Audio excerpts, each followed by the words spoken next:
again, even though I do it every week. Okay. So, welcome back, Heidi, to the Unapologetic Pinner podcast. I'm super excited to have you. Thank you so much for having me back. Yes. So, you have been in this industry long enough to see multiple cycles, like platforms, trends of all shapes and sizes, business models. What are you noticing about how wedding business owners are thinking about growth right now, especially as we head into 2026? That's a really good question, and it's one that I see lead to some issues. So I see people following this very understandable tendency of, I need to do more. I need to be everywhere. I need to do everything. I need to do more. And that is often very detrimental because when you spread yourself out across tons of different things, you're kind of just scattershot about everything. So, something I've seen, it's always been an issue, but I've definitely seen it more lately. And I think it's just because people are like, I'm not being discovered, I'm not being seen. So the knee jerk reaction to that is to do more, which again, I understand why people do it, but you're often not going to get the results you want from that. I feel like that just spreads you too thin, and it sounds counterintuitive of like pick a platform, pick a place, and then really hone in on it. But yeah, I can see that. So, where do you see wedding business owners getting stuck when it comes to that visibility and growth? Is it trying to speak to their ideal client on the wrong platform, or is there something else? Yeah, I think it's trying to speak to everybody is a big issue I'm seeing. So it's like if I'm not being heard by the people I want to book, I need to be louder, I need to be broader, I need to be bigger with what I'm putting out into the world. And that often results in like diluting the message. Or if you may not even have a message, you may just be like, I don't know what I'm trying to stand for. I'm just trying to get booked out here. So I'm just kind of throwing anything and everything out there. And as a result, it just falls into a situation where you're making noise, but nobody really cares. And I've found this to be more important than ever in the past year or two is like really standing out as the go-to person for whoever your ideal client is, because more and more everybody just looks the same. Everybody sounds the same. Everybody's following everybody else. And I look at a lot of wedding professionals' websites and marketing, and man, let me tell you, I can't tell the difference between a lot of them. So, that couples can't tell the difference. And I Yeah. think that lack of standing out is more of an issue than people realize because if what naturally happens from that, if you can't understand why I should work with you or I should work with someone else, then the natural point of comparison becomes price. And that's not where anybody wants that to go. I was just thinking if all of the websites look the same or all of the content sounds similar, then especially if you're showcasing the same style of work per se, then it does boil down to price because you don't have any like differentiating factors. So, along those same lines, what do you think business owners think? So, getting in their mindset, the problem is versus what the real problem actually is. Because a lot of the things that I do when I'm doing an audit or when I'm attracting my ideal audience is I like for me, oh, I feel stretched thin. I'm not getting enough leads. So I think it's my social media presence when really it's a maybe a copywriting or a SEO problem. Not I need more content for the sake of making noise, but I need better content. I need stronger content to do the selling for me. That's exactly what I'm seeing. People think they have a visibility issue. They think they like just if more people find me, if more people see me. But then it's like if you ran a billboard in Times Square, like, okay, a lot of people will see you. You don't know if they're your ideal client. You don't know if they're paying attention. And okay, now they know you exist. They don't know why they should care and why they should buy from you. And I'm sure we all have a million brands that we are aware of consciously that we've seen out in the world that we've never spent money with because we're like, well, I don't care about that. I don't prioritize that. I don't want to spend my money there. Hmm. So I think a lot of people think it's a visibility issue. Like, I just need more eyeballs. I just need more people to find me. But if when they find you, there is no differentiating factor. There is like the copy doesn't carry any sort of cohesive message. You're not standing out as like being the solution to the problem for your ideal clients. It really doesn't matter how many people see you. You're still going to get the same result because they don't understand why they should care. Yeah. I've always framed it as visibility that doesn't lead to bookings is not the right kind of visibility. You can have 1,000, like, that's why I'm so anti going viral on content and things, just because great, a million people saw your video. That is amazing, and that is something, semi worth celebrating. But did all million of those people buy from you, or did they refer someone who's going to buy from you? And if the answer is no, then that's not the visibility that we want right now, especially with so many of us being, newer businesses, and revenue is the name of the game of, you have to make money so you can support your family. You have to make money so you can scale and invest and do the other things to keep your business growing. So I'm sure you get a ton of questions from people. I'm going to tie in the summit because it is coming up at the time of this recording.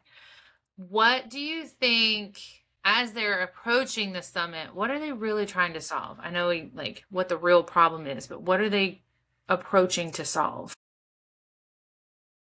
A big part with the summit is addressing this issue of time. And it's a really big issue in the wedding industry. And there seems to be this pervasive idea that, like, you are lucky enough to do something creative. You are lucky enough to do something you love. Like, you should be honored to be a slave to your business and work 60, 80-hour weeks and never have any time off. And it's like, wait a minute. No, that's ridiculous. Like, you're I the one already in don't like how that control. sounds. Yeah. But a lot of people wind up in that space, and then it's like, well, yeah, you feel overwhelmed. You're doing the job of five people. I would be overwhelmed too if I was trying to do that. So that is a big thing we're focusing on with the summit and ways to solve that in different areas of the business. So whether that is within your marketing, how do we make your marketing, your attraction, your visibility, all of that more effective, more streamlined, or whether that's in the admin side and the systems for that, or it's in the client experience side. How do you improve your client experience while simultaneously getting some time back for yourself? Because a lot of times when you set things up to be more efficient for you, it becomes more efficient for the client and they actually have a much better experience with it. So, time and overwhelm are the really big things that it's like, and I meet so many people, and it's just like, I completely feel for them because it is a very common feeling to just feel pulled in a million different directions. Like you need to be doing so many different things. There's not enough hours in the day. You just can't do all of this. So we need to really get down to brass tacks and prioritize and make sense of what is a strategy that's going to work for you in your business. And that may be different than what works for someone else in their business. Hence, all of the different perspectives we're bringing together for the summit because there's no one right answer, but I can tell you the wrong answer is just accept that. Yeah, so I see that a lot too. And I'm going to call myself out. Like when I do my own audits for my time and visibility, the issue rarely ever is effort.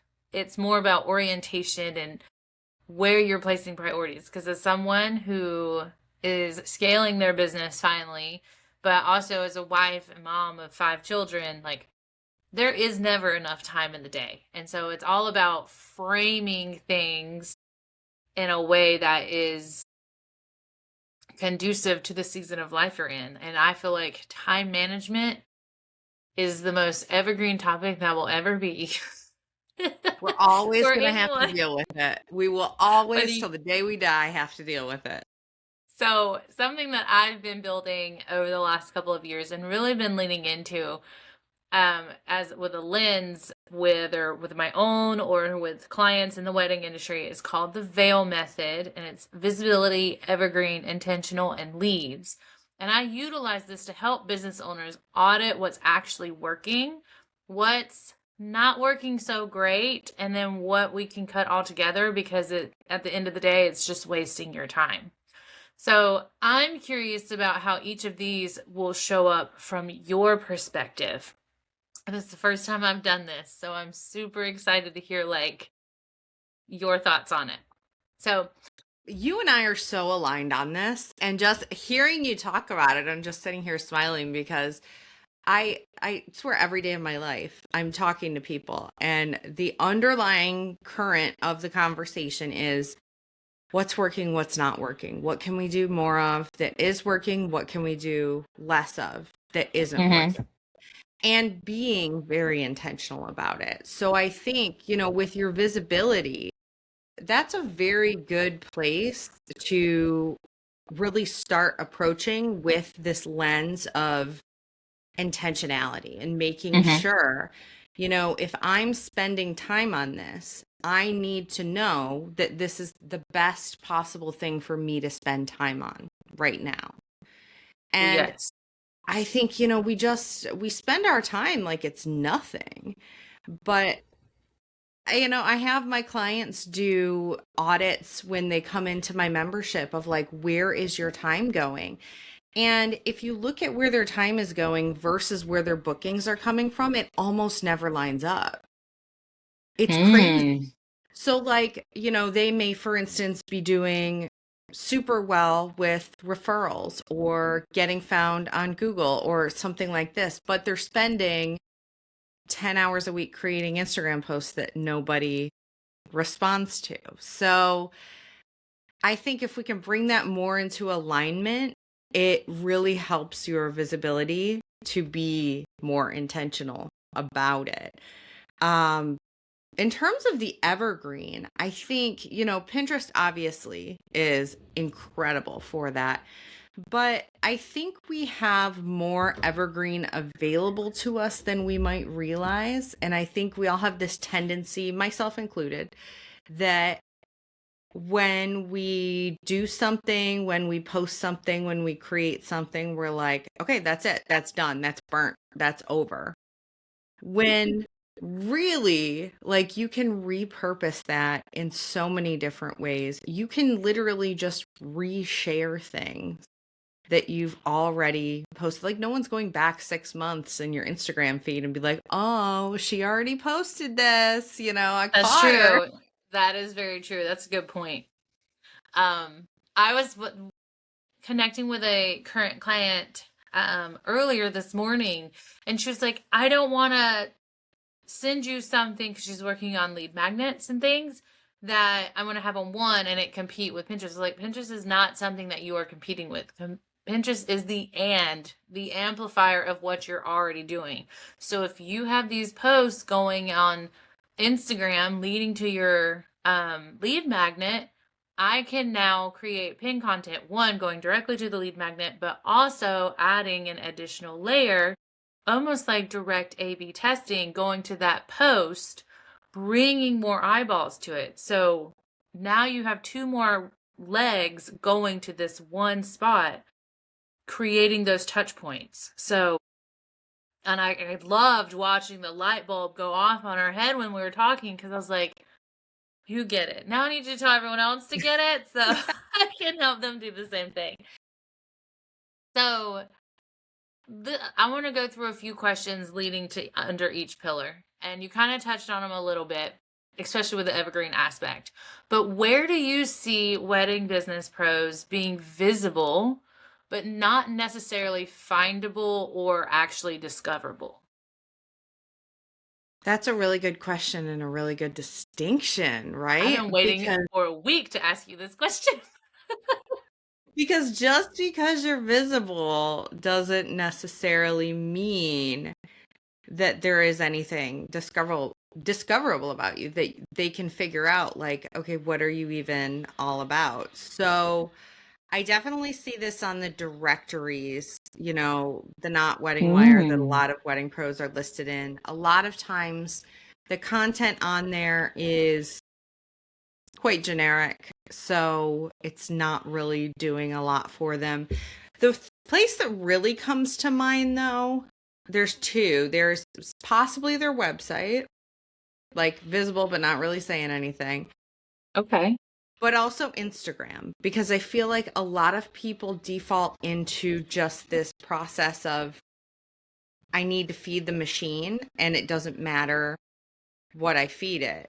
But when someone does come across you, are they getting the right impression? Are they seeing clearly what you're all about? A lot of times not, if you're just trying to like churn out content because you feel like you're on this treadmill. Because I feel like mostly focused on being visible and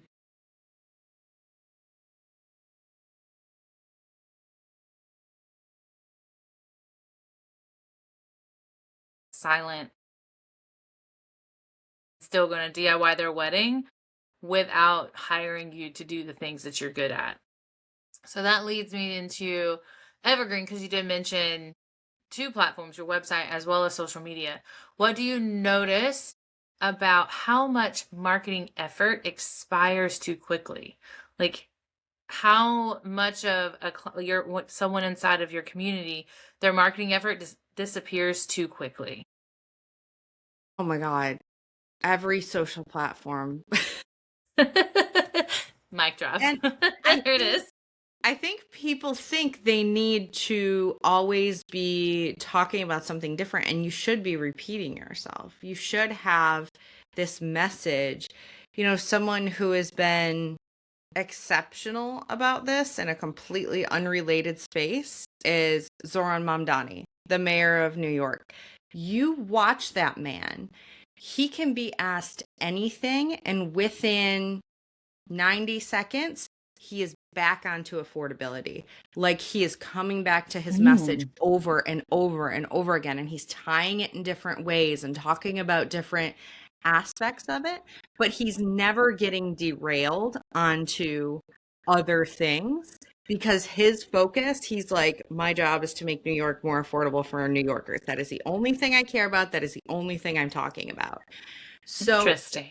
if you can take a similar approach, like, my job is to help couples who want to plan sustainable outdoor weddings, do that without feeling like they have to be pulled in a million different directions. If that's the thing, let's say, that you are Hmm. in service of, if you can put those blinders on and you can just be like, no, if I can't pull it back to this, I don't need to create it. Fair enough. I do like how you mentioned earlier about no one's looking at your post from 6 months ago. So take that and use it again. Someone else was saying she'll post the same reel 3 times. And for the most part, the only thing she changes is the overlay text on top of the reel. Everything else, for the most part, is verbatim the same because it takes about 3 times before someone actually sees it.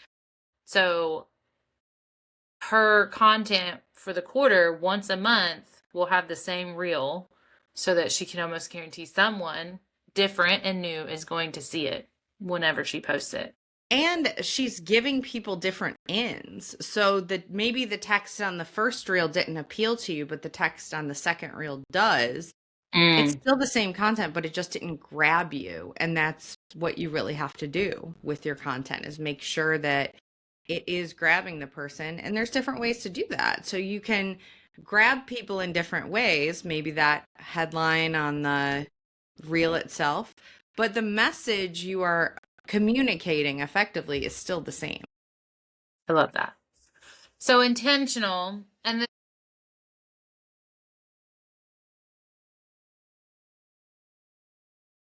we're not out here to make noise just to be heard by everyone, because then we're just a bunch of seagulls squawking at the same time. But intentionality, part of the four pillars, where do business owners confuse more marketing with better decisions? And for me, I do feel like this is more of a mindset or like an anxiety of anytime we step into a better decision, it takes longer to land, but once it lands, it takes off by wildfire. But from your point of view, where do business owners confuse more marketing with better decisions? I think more is the default, right? We think we need to throw more out there. But if you stop and you ask yourself, really, what am I trying to do here? Like, what is the job of this piece of content? What is the job of this pin? What is the job of this lead magnet, of this reel, of this blog post, whatever it is? Having that intentionality allows you to like really zoom in a way that narrows your options of what actions actually make sense to take. So, if my goal, let's say, of a particular post on Instagram is to generate DM conversations, let's say, if I know that, I'm going to frame that post in a very specific way. So I'm like asking a question. I'm going to be spending time in my DMs and I'm going to be prioritizing that. Whereas if I wasn't really thinking about that, it would be really easy for me to be like, oh, I got to like deal with these DMs. But if that's the purpose and Mm-hmm. that's the path I'm trying to take people down, it just really takes away so many of the bad choices, so many of the things that you could do. And then it's like, well, yeah, logically, I would do this. And if you Mm-hmm. can take away as much of that noise as possible and follow like the logic of the intention, that requires knowing what you're doing, but following the logic of the intention. Like if my intention is to get more subscribers to this lead magnet, the actions that I take are going to be different than if I want to drive DMs. Fair. I always think, oh, I want a lot of engagement on my post. Like, I want comments. Knowing good and well, I do not see those comment responses until far too late, just like texting or actually really calling. Don't call me, text me. I will answer that. That's like my personal DM. I'm a DM person, so I don't think I thought about it in that frame before, but I do make sure all of my call to actions lead you to direct message me. Do not comment, don't call me. You need to email me or you need to text me. And that is how we will move you into my ecosystem or how I can best support you. I love that. All right, so the last part of the veil method is leads, which is to most the most important part of it. But from your point of view, what's broken right now between visibility and actual revenue? What a good question. Everyone wants to know. I think we have to put ourselves in the perspective of our buyer, right? So they're looking at a lot of different options. They're looking at a lot of different photographers. They're looking at a lot of different planners, a lot of different, stationers, whatever category you fall into. And they're reaching out to a lot of them. And I think the thing that causes the biggest rift in this area is coming back to not standing out. So if someone is reaching out to you and they perceive you to be functionally the same, and they don't in their mind have like, oh, like I could work with these people, but I really, really, really hope this person has my date available because this is who I want to work with. It's going to be more difficult to turn those leads into bookings Mm. because they're coming in so much colder. They're coming in needing convincing. They're coming in, you know, with not a clear distinction of why they should work with you, why they should possibly pay you more. And they're just kind of like, yeah, whatever. Like, whoever can do this job can do this job. That's fine. And if we don't give them a reason, I mean, they're not just going to have one, especially in the wedding industry where a lot of people are doing this for the first time. They don't know what they don't know. They don't know what they're looking at. They don't know what matters in a videographer. Yeah. They don't know the jargon that we speak in. So I think the disconnect is in what the person experiences. If the person experiences, if they come to your website, they come to a social profile or anything of yours, and they're like, oh my God, this is exactly what I've been looking for. That lead experience is going to be fundamentally different and much faster, much hotter than if it's like, well, I found these 5 people in my area. I guess I'll reach out to all of them and see which one of them either responds first or has the lowest price. Gotcha. Okay. What- Based on all of those things, those 4 pillars, and what you see at summits, because you do about 2 a year, if I'm not mistaken, what are the strongest business owners doing less of, and what are they doing more deliberately? Because we all want to do less and make more. Yes. What are the strongest ones doing? The strongest ones are definitely standing out. The strongest ones are prioritizing the things that work for them. So we all tend to do this weird thing where if something's not working for us, we kind of fixate on it and we want to fix it. We want to get it to work. But you already have stuff in your business that does work. So if instead of spending all this time trying to get something that isn't working to somehow magically work, what if you diverted that time, that effort, that intention to something that was already working for you? So, an example I see a lot in my business is people do really well from other vendor referrals, from venue referrals. They're not actively doing much in that area.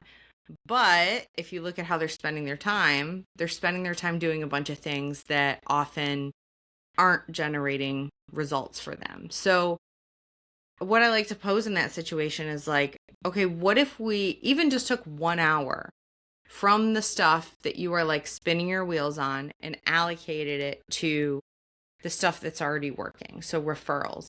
How could you spend an hour this week to build more relationships, foster more relationships, generate more referrals from that group of people? I'm sure you could come up with many different ways to do that, but we don't look at the things that are working because it's kind of like, oh, well, that plate is spinning so I can move away from it. Like, no, stick with that. Look at how can you get more out of that? That's a great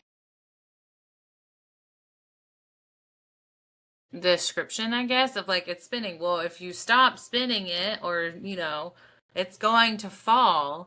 So, what I'm hearing is when someone has a clear visibility strategy in place, like really figuring out, doing that audit of what's working and understanding what it takes to make it continue to work or work even better, then marketing stops feeling fragile like a plate spinning.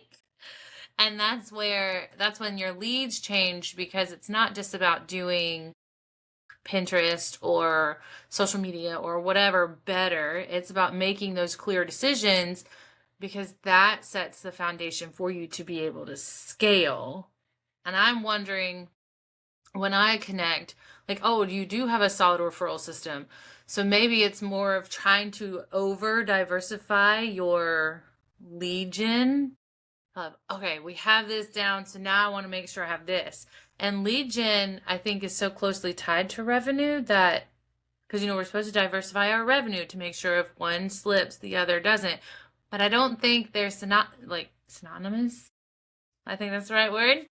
Where more leads, if you look at where your leads are coming from, and from a CEO viewpoint, higher quality are coming from those referrals, it does make sense to spend more time nurturing vendors or venues or nurturing more SEO on Google if you have a higher quality coming from like your Google SEO or some other local platform.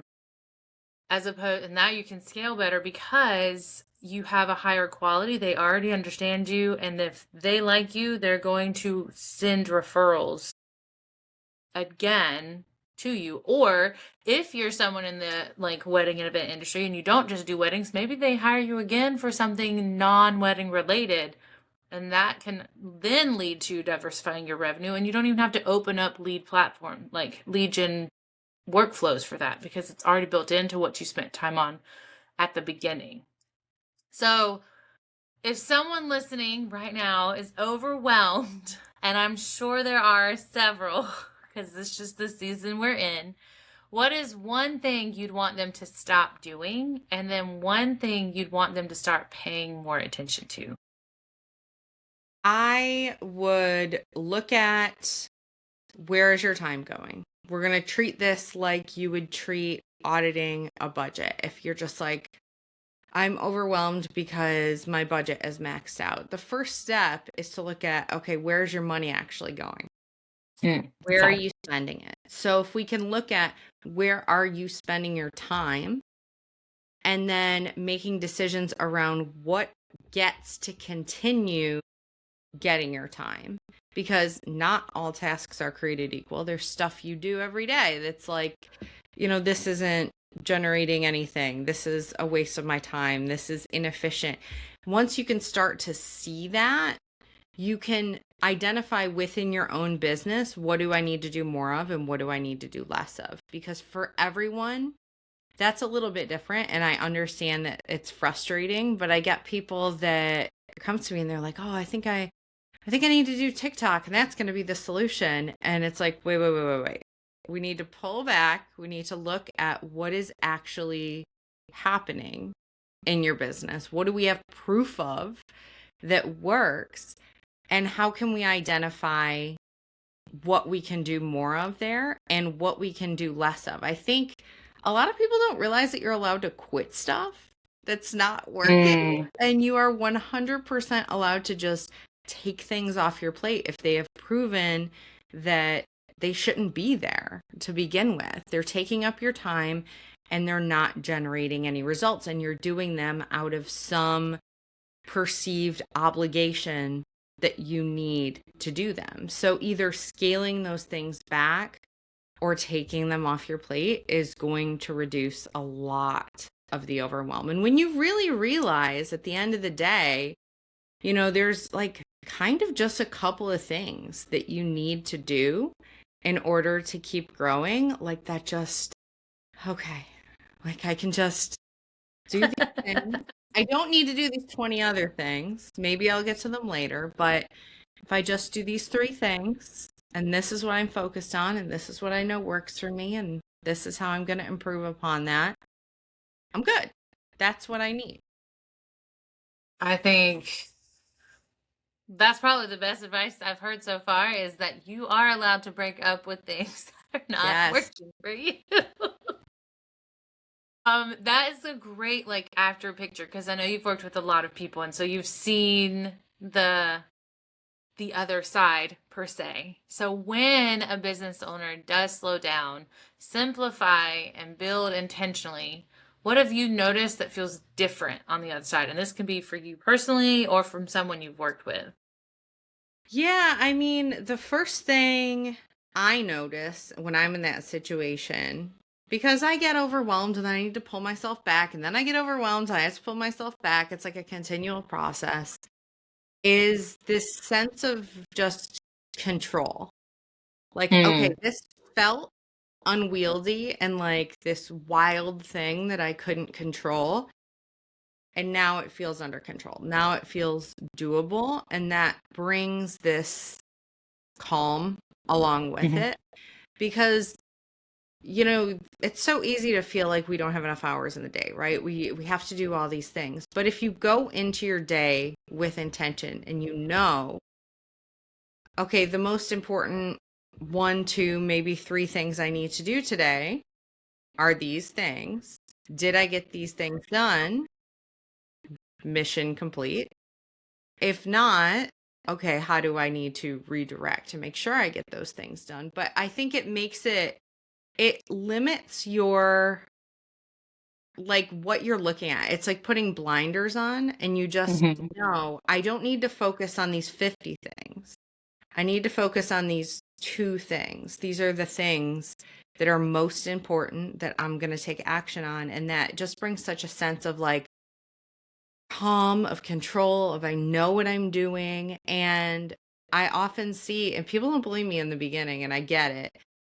But when people start working with me, I'm like, you're going to end up working less because you're working more because you're trying to do so much. And the Mhm. doing of the thing is not what generates results. It's doing things that actually are connected to the results. So once we can clear out that, you're like, okay, this is weird. I'm getting better results and I'm working less. This is a little bit of a mindset shift, but it's a nice one.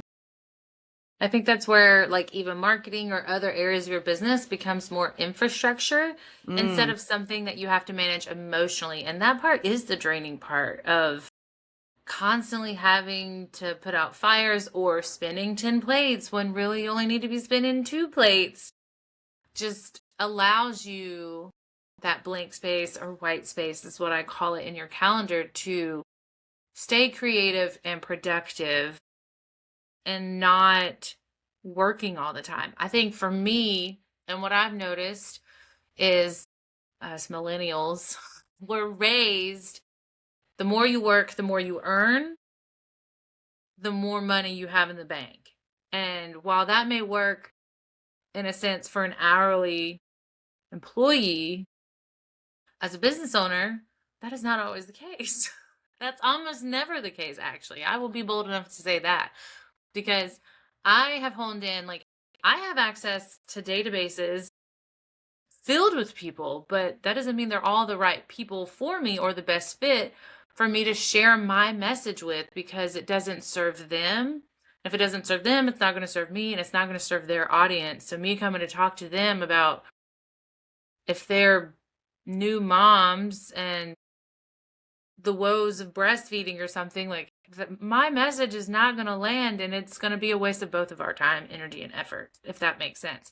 So I only look for people with who are interested and invested, but also are connected with people looking for the same thing. So everyone, couples of all ages utilize Pinterest. So me talking to couples, but also to wedding pros makes sense because they're both on there and now I am like the glue putting them together.